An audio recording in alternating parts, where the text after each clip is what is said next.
Bapak, Ibu, Saudara-saudari yang terkasih dalam Tuhan, berjumpa lagi dengan Renungan MSC Provinsi Indonesia, Sabda dari Hati untuk Dunia Baru.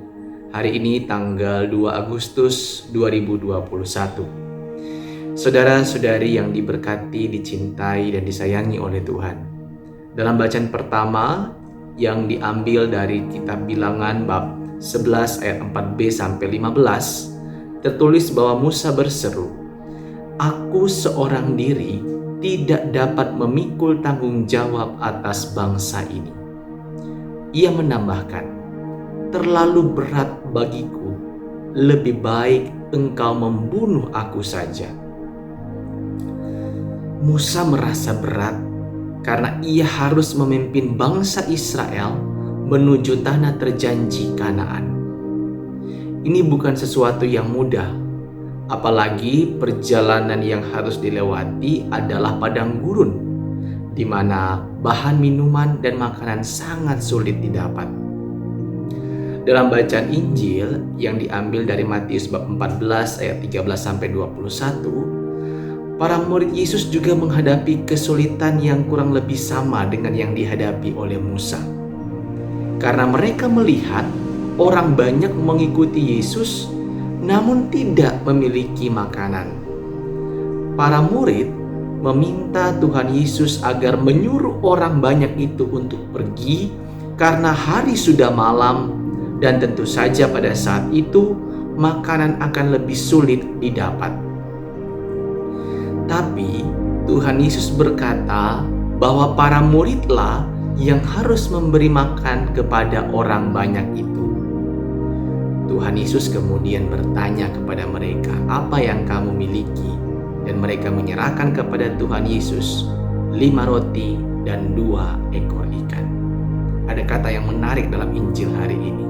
Tuhan Yesus berkata, "Bawalah kemari." Bapak, Ibu, Saudara-saudari yang terkasih dalam Tuhan, apa yang bisa kita pelajari? Yang pertama, di masa pandemi yang berkepanjangan ini, kita mungkin seperti Musa yang lelah, mengeluh, dan pesimis. Saudaraku, di saat-saat yang sulit ini, jangan berhenti berharap dan berdoa kepada Tuhan. Tuhan menyertai Musa dan bangsa Israel di padang gurun. Tuhan yang sama, Ia pasti tetap akan menyertai kita di situasi kita yang sangat sulit hari-hari ini. Jangan berhenti berdoa. Tuhan Yesus juga berkata, mungkin sapaan yang sama kepada kita semua, "Bawalah itu kemari." Mari kita bawa semua pergumulan, perjuangan, lelah, frustasi, capek kita kepada Tuhan. Saya percaya dengan kita menyerahkan itu kepada Tuhan, Tuhan akan mengubah itu menjadi berkat dan kekuatan bagi kita. Yang kedua, di masa sulit ini, solidaritas kita tidak boleh mati. Kasih kita tidak boleh memudar. Jika ada di antara Anda yang masih berkecukupan dan memiliki kelebihan, Tuhan Yesus menyapa Anda. Kamu harus memberi mereka makanan. Kalau Anda yang kesulitan secara ekonomi, jangan berkata dalam hati bahwa Anda tidak bisa memberi apa-apa. Anda bisa memberi sesuatu. Bagilah semangat, senyuman, solidaritas semampu Anda. Kita semua, bagaimanapun kesulitan yang kita hadapi dan alami saat ini, pasti masih memiliki sesuatu yang bisa kita bagikan kepada orang lain. Mungkin bukan material, tapi bisa moral.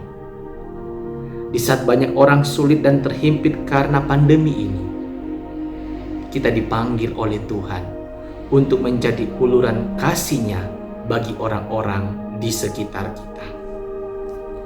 Saudara-saudari yang dikasihi oleh Tuhan, Musa datang kepada Yahweh.